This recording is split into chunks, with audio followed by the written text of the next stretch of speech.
नमस्कार, आप सभी दर्शकों का सी न्यूज़ चैनल में स्वागत है। इस वक्त हम मौजूद है मुंबई के माटुंगा में और हमारे साथ भारतीय जनता पार्टी के एक ऐसे होनहार नेता हैं जिनसे आपको रूबरू कराने जा रहे हैं। भारतीय जनता पार्टी में रह के काफ़ी बढ़ चढ़ कर हिस्सा लेते हैं, युवा हो या हर किसी को जोड़ने की कोशिश करते हैं। भारतीय जनता पार्टी किस तरह आगे बढ़े और 2019 के चुनाव में भारतीय जनता पार्टी के ज़्यादा से ज़्यादा उम्मीदवार कैसे चुन के आए, इसके लिए एक्टिव हैं। उनका नाम है धर्म शर्मा जी। दक्षिण मध्य मुंबई से जिला उपाध्यक्ष हैं और इस पद पे काफ़ी सालों से हैं। आइए उनसे जानते हैं। संगठन की दृष्टि से हम लोग काफ़ी समय से पक्ष से जुड़े हुए हैं और हमारा यही मानना है कि भारतीय जनता पार्टी के परिवार को जो जो लोग समझ पाएँ, जिनको हम नहीं समझा पाएँ, उनको हम जाके उसके विषय में समझाएं। जो पार्टी काम कर रही है आज प्रदेश में, राज्य में, देश में, जहाँ जहाँ जैसा भी व्यवस्था है, हम लोग उसको नीचे स्तर तक लोगों को समझाते हैं और उससे लोग समझते हैं और पार्टी के साथ जुड़ते हैं। सर, मैं जानना चाहूँगा कि हाल ही में कांग्रेस पार्टी ने एक बड़ा मुद्दा उठाया है कि चौकीदार चोर है। ये कितना सच है और कांग्रेस पार्टी ने इस मुद्दे को काफ़ी बड़े लेवल तक लेके गए हैं। आज भी अगर उर्मिला माथुर का कुछ दिन पहले सभा हुई थी बोरीवली में, वहाँ पे कुछ स्थानीय लोग जो ट्रेन से सफ़र करते हैं उन्होंने मोदी मोदी के नारे लगाए थे, फिर वहाँ पे वाद विवाद हो गया। इस पे क्या कहना है? मुझे तो सबसे पहले हंसी आती है जिस व्यक्ति ने इस नारे के बारे में बिना समझे, जो व्यक्ति बेल पे है, उसका पूरा परिवार बेल पे है। आज इतिहास गवाह है, कांग्रेस की सरकार में नेहरू जी से लेकर आज मनमोहन जी तक सिर्फ घोटाले और स्कैम हुए। और जब जो चोरी का आदी है, जब जो डील करता है, हर चीज उसको डील नजर आता है, हर चीज में उसको कुछ ना कुछ घोटाला नजर आता है, जब उसका स्वभाव ऐसा है तो उसको हर कोई चोर नजर आता है। हमारे मोदी जी जो आज काम कर रहे हैं, एक मान के चलिए उनका जो संकल्प था कि इस देश को विश्व गुरु बनाने का, आज उस पे वो सक्षम है और कार्यरत हैं। ये लोगों को पच नहीं रहा। अब जो जैसे बोरीवली में जिन लोगों ने गुंडागर्दी की, मुझे बताइए रेलवे स्टेशन पर जो लोग खड़े थे उन तक आप रैली लेके जाते हो और उनसे नहीं सहा गया कि जो व्यक्ति जिस व्यक्ति ने कहा, उर्मिला जी ने कहा कि हिंदू आतंकवाद है, आज कांग्रेस ज्वाइन करने के बाद उनको हिंदू अलग लगने लगे। ये गलत है, ये रॉन्ग है। अगर हम डेवलपमेंट की बात करें तो पूरे भारतवर्ष में किस तरह का डेवलपमेंट होगा? क्योंकि आरोप लगाने वाले कांग्रेस पार्टी के नेता आरोप लगा रहे हैं कि इस बार मोदी सरकार ने कुछ नहीं किया है, सिर्फ घोटाले किए हैं। राफेल की बात हो गई, गैस सिलेंडर का रेट बढ़ गया, पेट्रोल डीजल के दाम बढ़ गए। इस मुद्दे पे क्या कहना है आपका? साहब, सीधी सी बात है, जब लोग 2 लाख रुपए अपने इनकम टैक्स में रिबेट पाते थे, अपने आप को सोचते थे कि ठीक है, मैं कैसे तैसे गुजारा कर लूंगा। मोदी जी ने जब 2014 में सरकार बनाई, उस दिन से आज तक 2 लाख की जगह पे हम 5 लाख पे आ गए। हमारे हर स्कीम के जरिए हमारे सेविंग्स अकाउंट में पैसे बचने लगे। अब जब मोदी जी ने अंत्योदय तक पहुंचने का निर्णय किया है, जो कि भारतीय जनता पार्टी का एक संकल्प है कि देश में हर कोई आखिरी छेड़ तक कोई भी अछूता नहीं होना चाहिए, जिनको बिजली, जिनको सड़क, जिनको रोशनी, सब जहां जहां प्रगति आनी चाहिए वो आनी चाहिए। उस संकल्प को लेकर जब उन्होंने काम करना शुरू किया, ये लोगों को पचा नहीं पा रहे। जो पहले 2 किलोमीटर रोज बनता था, आज करीबन 30 किलोमीटर तक रोड बनना शुरू हो गया है। क्यों? क्योंकि ये सरकार काम करना चाहती है। और राफेल का मुद्दा है साहब, जैसे मैंने पहले भी बताया, कांग्रेस डील के अलावा कुछ समझती नहीं है और मोदी जी डील नहीं करते, गवर्नमेंट डील करती है और उसमें किसी को ना बिचौलिए हैं, ना कोई करप्शन है, इसलिए इनको हजम नहीं हो रहा। सुप्रीम कोर्ट ने भी अपना स्टेटमेंट दिया है कि government has saved on this. And मजे की बात, बहुत लोगों को कम पता होगा, शायद आपके माध्यम से यह भी बता दूं मैं कि जो F-16 जो दुनिया का अनबीटेबल प्लेन है, जिसको हमारे अभिनंदन एयर IAF के पायलट ने जो गिरा दिया, मार गिराया M21 से, अपना मिग से, आश्चर्य की बात है कि अब लॉकहीड मार्टिन जो ये F-16 बनाती है, अब वो इंडिया में बनेगा। ये किसी को नहीं पता। ये एक एडवांटेज है मोदी जी का। वो मेक इन इंडिया को, भारत को सशक्त करना चाह रहे हैं और इनको ये हजम नहीं हो रहा। तो सर मैं जानना चाहूँगा कि इस बार 2019 के चुनाव में महाराष्ट्र की अगर हम बात करें तो राज ठाकरे की हाल ही में सभा हो रही है सभी जगह पे, और राज ठाकरे बार बार यही बोल रहे हैं कि हम कांग्रेस के साथ हैं, कांग्रेस को समर्थन देंगे, कांग्रेस को, राहुल गांधी को प्राइम मिनिस्टर बनाने की कोशिश करेंगे। अगर यही पीछे अगर 2014 की हम बात करें तो राज ठाकरे ने खुद मुंबई के साइन की सभा में कहा था कि हम नरेंद्र मोदी जी को सपोर्ट करेंगे। सर, जहां तक मेरा राज ठाकरे जी के ऊपर बात करना होगा तो मैं तो समझता हूं उनकी कोई शब्दों की वैल्यू है नहीं। वो आज ऐसे पार्टी के नेता हैं जिनका ना कोई एक नगर सेवक है, ना कोई एमएलए है, खासदार की तो खैर, एमपी की तो बात ही दूर है। जो ग्राम पंचायत में उनका पकड़ नहीं रहा, जो सिर्फ और सिर्फ किसी को व्यंग या किसी का मजाक उड़ाना अपना राजनीति समझते हैं, उनके बारे में क्यों टिप्पणी करें हम? उनका अर्थ नहीं है साहब। किसी ने काम करके प्रूफ किया हो तब उनके बाद उनको चर्चा करने में भी अर्थ होता है। इनका ना काम है ना कुछ है, ये सिर्फ व्यंग्यकार है और व्यंग्य करते रहते हैं। अच्छा, मैं जानना चाहूँगा कि दक्षिण मध्य मुंबई की बात करें तो यहाँ पे शिवसेना और भाजपा, भारतीय जनता पार्टी, आरपीआई के गठबंधन के उम्मीदवार राहुल शिवाले हैं। उनका 5 साल का जो कार्यकाल है, उन्होंने अपना बुक एक लॉन्च किया है, सभी के सामने रखा है कि मैंने इस तरह का प्रोजेक्ट किया, इस मुद्दे पे काम किया है।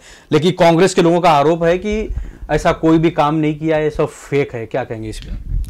साहब, साच को आज क्या लोग, हमको गर्व है हमारे राहुल शेवाले पर, क्योंकि हमारे जो राहुल हैं, मैं राहुल नाम क्यों इतना दोबारा रिपीट कर रहा हूं, क्योंकि हमारे राहुल जो सांसद हैं दक्षिण मध्य मुंबई के, वो सांसदों की श्रेणी में 7वें नंबर पे आते हैं।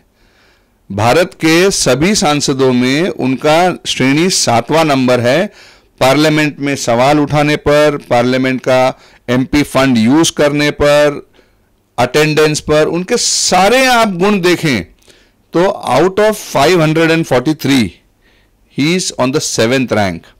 और बाकी आप जो और राहुल हैं, जो किसी एक बड़े राष्ट्रीय पक्ष के अध्यक्ष हैं, उनकी तुलना कर लीजिए आप, आपको पता चल जाएगा। तो हम लोग खुश हैं कि हमको एक पढ़ा लिखा नौजवान नेतृत्व राहुल शेवाले में मिला है, और हमारे यूटी में हम लोग आज ये देख रहे हैं कि हमारा जितना भी यहाँ बंबई में या महाराष्ट्र में या देश भर में जितने भी एमपी कैंडिडेट हैं वो नरेंद्र मोदी हैं। हमको आज हर एक एमपी कैंडिडेट में नरेंद्र मोदी नजर आ रहे हैं। मैं जानना चाहूँगा कि राहुल शिवाले जी यहाँ के उम्मीदवार हैं, तो उनको किस तरह आप लोग जिताने के लिए जनता से अपील कर रहे हैं? आप लोगों के घर घर तक जा रहे हैं, प्रचार कर रहे हैं, पब्लिक से क्या फीडबैक मिल रही है, इस मुद्दे पे क्या कहना? जहाँ तक हमारे संगठन का दृष्टि है, अमित शाह जी हमारे राष्ट्रीय अध्यक्ष ने काफ़ी समय पहले से ही हम लोगों की एक क्लास जैसे लगाई थी। उनका मानना है कि हर बूथ मजबूत, हर बूथ में यूथ, हर बूथ में संगठन मजबूत, ऐसा उन्होंने नारा देकर पहले ही हर एक बूथ तक, हर एक पन्ना तक संगठन को बना लिया था। और वही संगठन से हम आज लोगों के घर तक पहुंचकर भारतीय जनता पार्टी के काम को, राहुल शेवाले जी के काम को सब तक पहुंचा रहे हैं। और सबका प्रतिसाद मोदी जी के लिए आप यकीन नहीं मानेंगे, जो अंडर करंट है हर एक के पास इतना मजबूत है साहब कि आश्चर्य नहीं होगा कि हम 400 भी पार कर लें। मैं जानना चाहूँगा कि आप माटुंगा के स्थानीय हैं और यहाँ पे किस तरह का डेवलपमेंट आप चाहते हैं, यहाँ का डेवलपमेंट और अच्छा हो सके? देखिए, मूल तौर पे हम 2 चीज में फर्क कर सकते हैं, एक अर्बन पॉलिटिक्स और एक रूरल पॉलिटिक्स। क्योंकि बंबई एक मेट्रोपोलिस है, एक बहुत फाइनेंशियल कैपिटल है भारत का, और एक हाईली अर्बनाइज शहर है। यहाँ पर व्यवस्था तो है जगह पर, खाली उसको सुधारने में और उसको स्ट्रांग बनाने में राहुल जी का एक अच्छा योगदान रहा है। उन्होंने जैसे फ्लाईओवर्स के नीचे अच्छे वॉकिंग पाथ, गार्डन्स डिजाइन किए, जिनके लिए आज लोग बहुत उनको धन्यवाद देते हैं। उन्होंने सीसीटीवी कैमरास लगा के पूरे लेन, हर गली, हर मकान को सीसीटीवी युक्त मॉडर्नाइज करने का, पुलिस स्टेशन के साथ लिंक करने का एक प्रोग्राम भी कुछ फेजेस में शुरू कर दिया है, जो कि स्टेट गवर्नमेंट भी ऑलरेडी कर चुकी है रोड्स में, लेकिन बाई लेन्स और बिल्डिंगों में ये राहुल जी के मार्फत ये काम हो रहे हैं।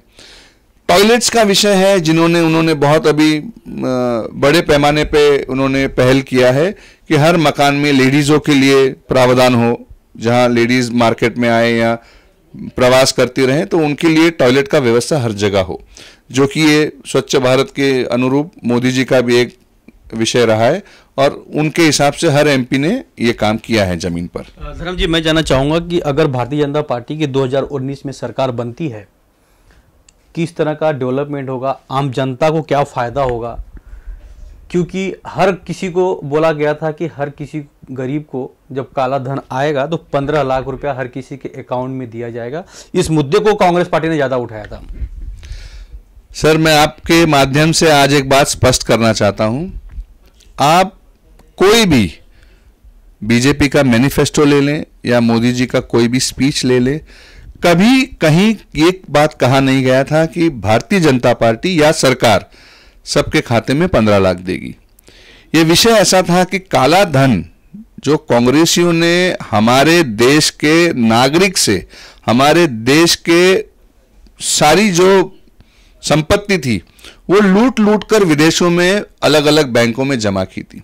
अब उसको लाने के लिए मोदी जी ने बहुत सशक्त कदम उठाए। जैसे आप देखें, पीएमएलए को सशक्त किया है, फिर बेनामी प्रॉपर्टीज एक्ट बनाया है, फिर बैंकिंग लिक्विडेशन एक्ट बनाया है। आज मुझे एक छोटी सी बात मैं आपके माध्यम से बताऊं, नीरव मोदी को भागना क्यों पड़ा, विजय माल्या को भागना क्यों पड़ा? मोदी जी आए इसलिए भागना पड़ा। ये लोग पैसा लेके भाग रहे थे, यहां तो आराम कर रहे थे। खाली ये 3 नहीं भागे और बहुत लोग भागे, और यहां का कानून अब सख्त होने के कारण सब जगह मोदी जी ने सब देशों के साथ अपना एक अच्छा समन्वय बनाया है और ये कानून को वहां पर लागू कर ये सब के सब चोर एक दिन भारत में नजर आएंगे। आपको यहां का पैसा भी आएगा और अपना काम वही प्रगति में भारत के लिए इस्तेमाल होगा। डेवलपमेंट की अगर हम बात करें तो पूरे भारत देश में क्या ऐसा नया डेवलपमेंट होगा? अभी बोलने के लिए तो साहब बहुत है। मूल रूप में मैं बताऊं, सबसे पहले तो देश के जितने भी इंस्टीट्यूशंस थे उनको एक गर्व महसूस हुआ है, उनको एक हिम्मत से मिली है कि एक स्ट्रांग विल वाला प्रधानमंत्री उनको मिला है।